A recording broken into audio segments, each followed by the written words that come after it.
이어서 영상을 올려드리도록 하겠습니다. 우리가 아직 보충 설명이 마무리되지 않은 상태에서 거의 제한 시간이 임박해서 그냥 영상을 껐었거든요. 제가 행복에 대한 주제로 설명을 해드리고 있는데, 이렇게 오히려 가난한 나라가 오히려 행복 지수가 높다는 것은 혹시 그럴 거예요. 그럴 수 있을 거예요.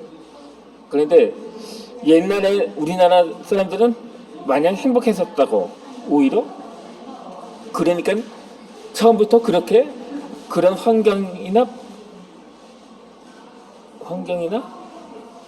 생활에 익숙하다 보니까 그냥 그러려니 하면서 살아가는 거라고 판단하는 사람들도 있을 것입니다.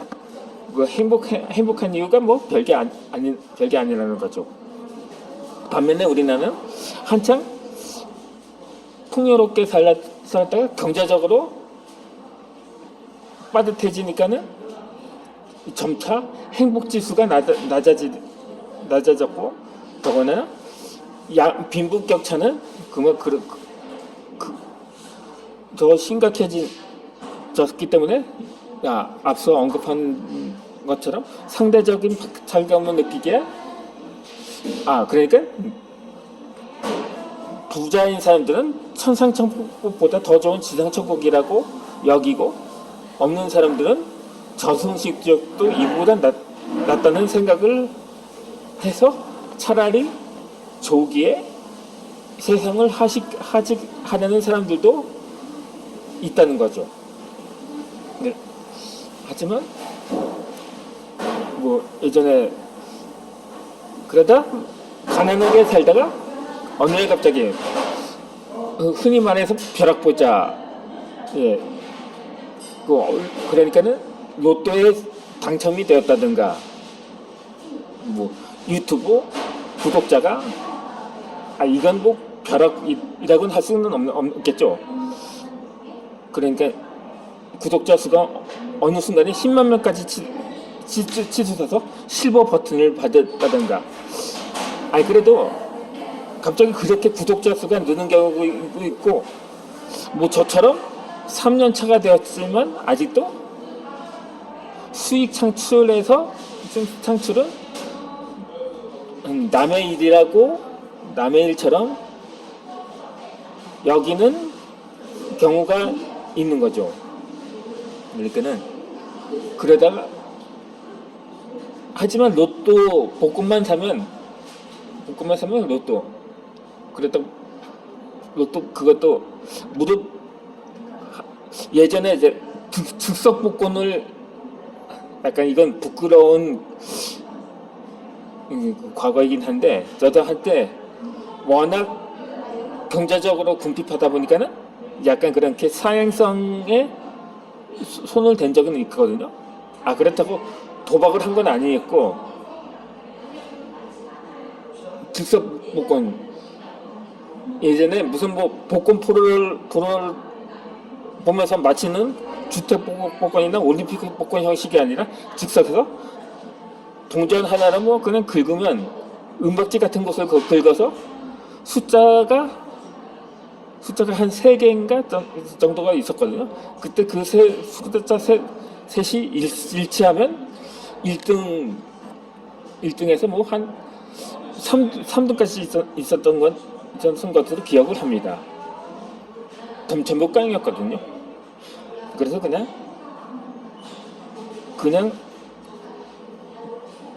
경제적 활동을 하면서 벌자고 했던 거죠. 하지만 그것도 쉽지 않았습니다. 제가 장애가 있다 보니까 뭐 말도 더듬는 뭐 그렇고, 제가 처음 영상을 시작할 때부터 제 소개를 할 때도 언급을 했던 것처럼, 지금도 이렇게 말을 하다가 좀 버벅대는 습관이 있는데, 이게 선천적이다 보니까 무슨 치료 같은 것은 엄두를 내지 않았던 거죠. 그렇게 직업 구직 활동을 해도 다 장애가 있다는 이유로 번번이 퇴짜를 맞았었기 때문입니다. 그래서 하는 수 없이 복권에 손을 댄 적이 있었는데, 하지만 지금은 이제 즉석 복권 차원을 지나서 로또라는 이름의 복권이 나온 지가, 제가 한 20년 전에도 20년 훨씬 전에 일이었으니까요. 제가 복권 활동을 하는 것은. 그런데 뭐 전 로또에 당첨된 택시 기사가 거래가가 뭐 6천원? 6천원? 그러니까 거의 뭐 그렇게까지 그 당첨금이 되었다는데, 결국 이 일로 재산 싸움으로 인해 결국 그 과정이 파탄이 나면서 그 택시 기사는 그냥 택시 운전을 할 때가 좋았다고 후회를 한 적이 있었다고 합니다. 이 마찬가지로 결국 행복은 돈이 전부가 아니라는 사실을 깨닫게 해준 것이죠. 아무튼간 제가 이번에는 분위기를 바꿔서 설명을 드리도록 하겠습니다. 또 물론 이 또한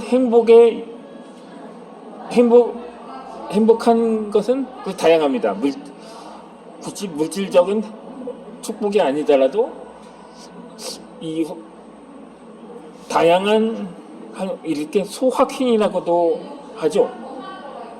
그렇게 심지어는 어느 영상에서 볼 때 다큐 영상이었는데, 자발적으로 그냥 다람쥐 쳇바퀴 도는 일상이 싫어서 자발적으로 가난을 택한 사람이 있고, 이렇게 뭐 나는 자연이다 이런 프로가 오래도록 방영을 하는데, 그 나름대로 다른 사람이 보기엔 무척 불편하다고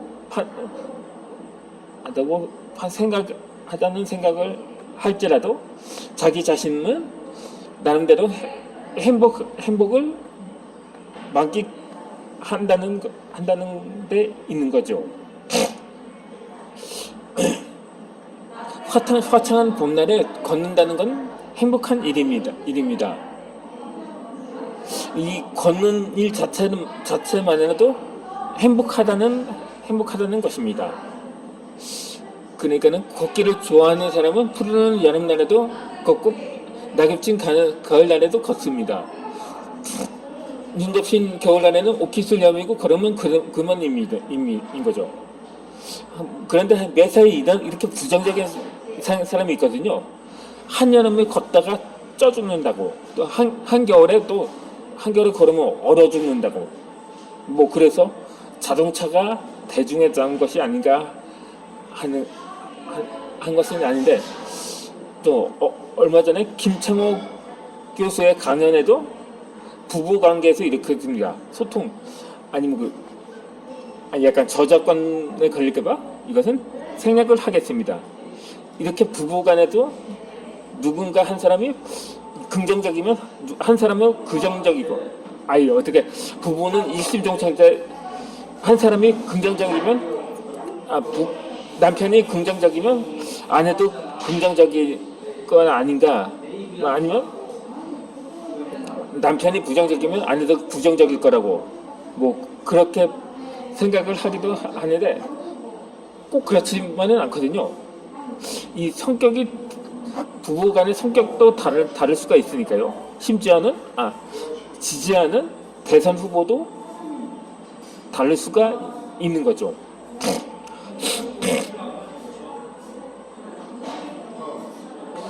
어찌되었든 간에 이 꾸준한 걷기 습관이 간장수의 비결이라고 합니다. 이 트루먼 대통령도 케네디 대통령의 어머니 로즈 여사도 노년에 이르기까지 즐겨 걸었다고 합니다. 미국의 알렉산더 리프 박사는 장수한 사람들의 대부분이 걷기를 습관을 하는 사람들이라는 사실을 밝혀냈다고 합니다. 이 누구라도 장수하고 싶으면 걸어야 한다는 거죠. 아니 물론 옛날 옛날에는 그럼 옛날에는 정말 교통수단이 없었던 옛날에 왜 사람들이 많이 걸었을 텐데 왜 평균 수명이 짧았냐고 이해 못하는 사람도 있을 것입니다. 하지만 주로 왕이나 양반 계층들이 대체로 평균 수명이 짧았다고 합니다.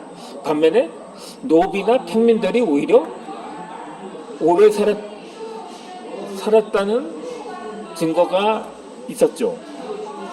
그나마 제일로 장수왕 왕이 그나마 활발히 활동을 많이 했던 영조였다고 합니다.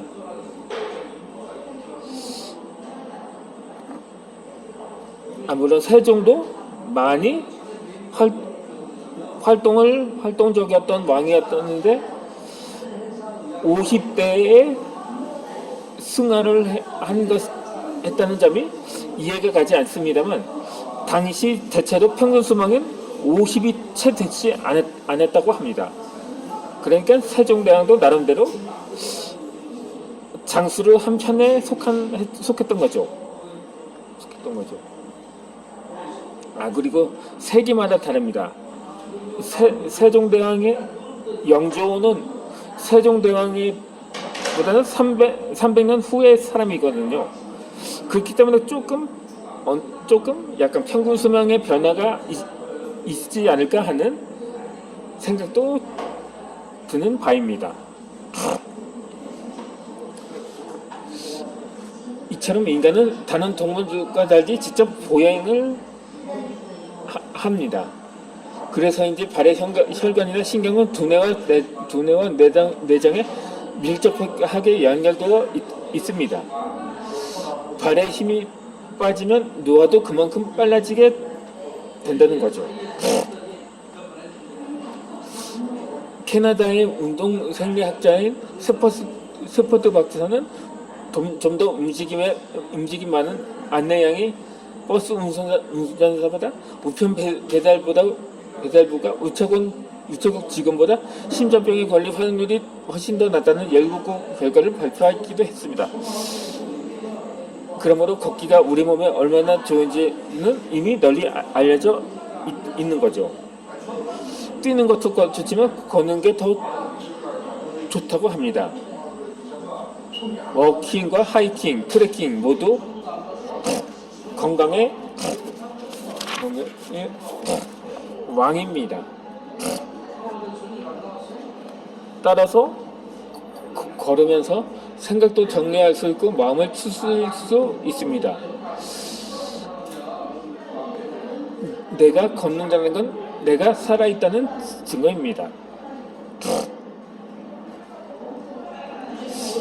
나는 더 이상 걸을 수 없는 날까지 마음껏 걸으려고 합니다. 들길이나 산길을 걸으면서 자연 만끽하고 싶고 산책로를 걸으며 수많은 이웃과 마주하고 싶습니다. 그리고 그들과 더불어 행복을 나누고 싶습니다. 그렇게 해서 걷는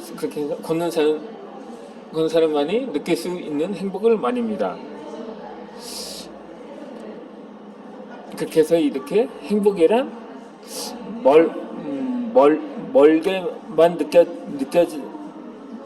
느낄 필요는 없습니다. 내 주변에서 조금만 살펴보면 요즘 한창 트렌드인 소확행을 충분히 늘 수가 있는 것입니다.